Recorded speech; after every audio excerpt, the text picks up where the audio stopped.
Estamos de volta, programa Questões de Fé, e vamos agora, antes de ouvir a música Pedacinhos do Céu, de Valdir Azevedo, o Carlos Alfeu vai nos falar sobre o seu trabalho, o seu projeto dele e do Rodrigo.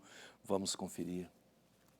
Bom, primeiramente é um prazer estar aqui apresentando o nosso trabalho no programa e gostaria de convidar a todos para o dia 20, segunda-feira.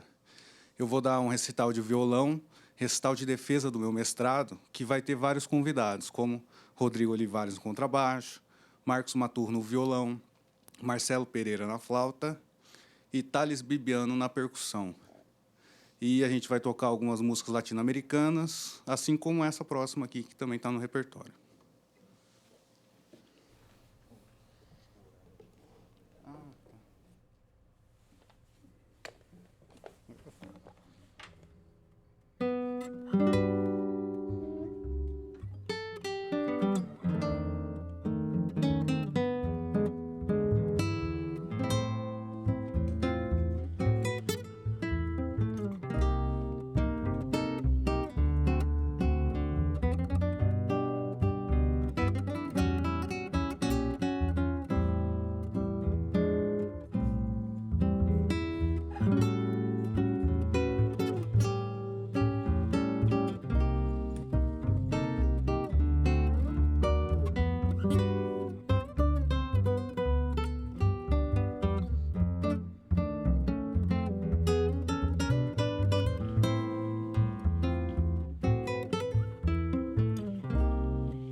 Pois é, vocês viram a música bonita, o violão, enobrecido também pela presença do contrabaixo. E as informações complementares aí do local, vocês viram no monitor da sua TV. Bom, continuando aqui, nós estamos meio atrasados, né? Nessa segunda parte, eu queria, quando o Papa fala assim, necessidade, que é o subtítulo, das desigualdades sociais, deve-se entender, não é necessidade. É a realidade existente, que é, na verdade, quando explica, a gente percebe isso. E o que é fundamental é que exista igualdade de oportunidades para todos, que isso seja oferecido igualmente para todos as oportunidades. Naturalmente, cada um vai viver, aproveitar de acordo com o seu esforço, com as suas características pessoais, e aí resulta, portanto, uma desigualdade, ou seja, uma pluralidade. Ninguém gostaria que todo mundo fosse igual ao colégio interno antigamente, né? Todo mundo de uniforme, fazendo a mesma coisa, repetindo as mesmas coisas, como nos regimes totalitários. Não. Desigualdade significa que não é igual, ou seja, que há uma pluralidade de pessoas com características, com competências, etc, etc, etc. Isso que o Papa quis dizer. No segundo ponto na obra da Igreja, ele prega a necessidade da concórdia.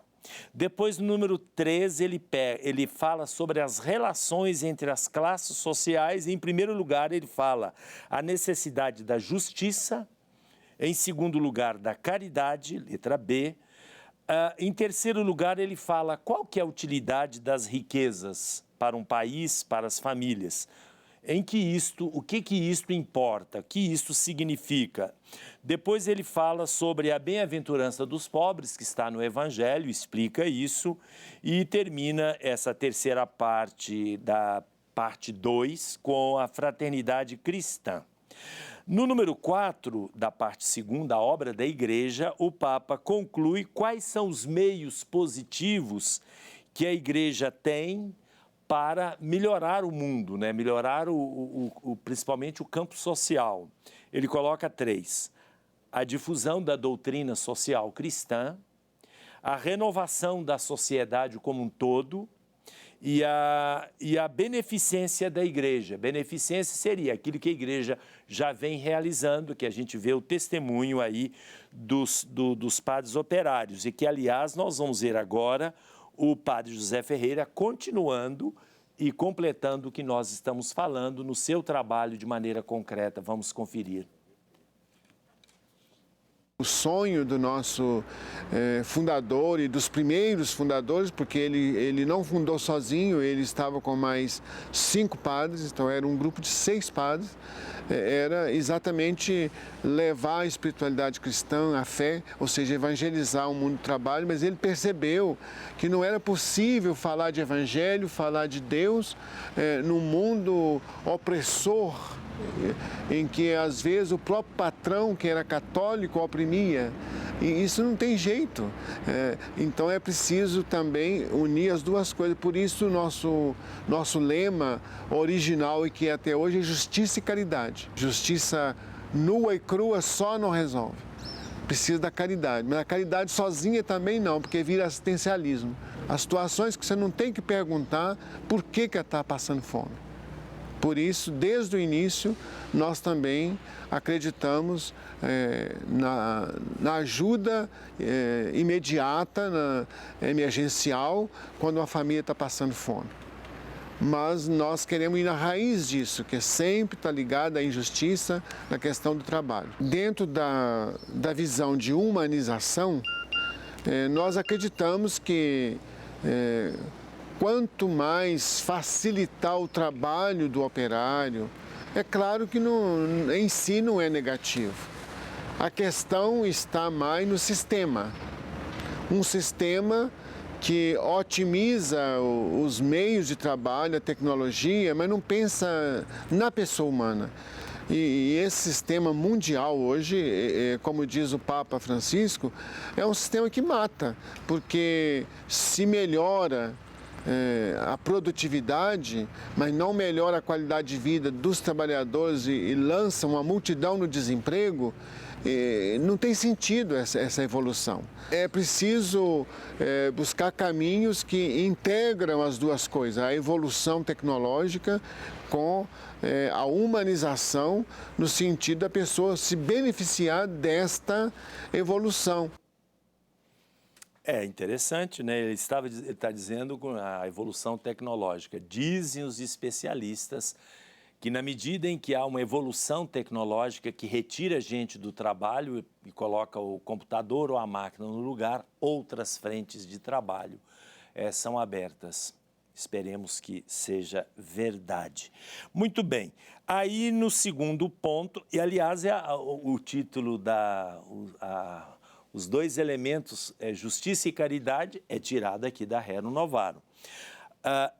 Na letra B da segunda parte, ele fala a obra do Estado. Então, primeiro ponto é o direito de intervenção do Estado. Aí vem o socialismo democrático, que seria a necessidade do Estado intervir com 2 objetivos, segundo a Rero Novaro, para o bem comum e para o bem dos operários, dos trabalhadores. Interessante, né? E não para outras coisas, né? Para o Estado roubar, para ter as empresas por conta deles e tirar o dinheiro que pertence a todos. Não é nesse sentido, não. É para o bem comum ou para o bem dos operários. Será, por exemplo, que o Estado que ficou com a Petrobras o que ele fez lá foi para o bem comum? Foi para o bem dos trabalhadores? Foi para o bem do povo brasileiro?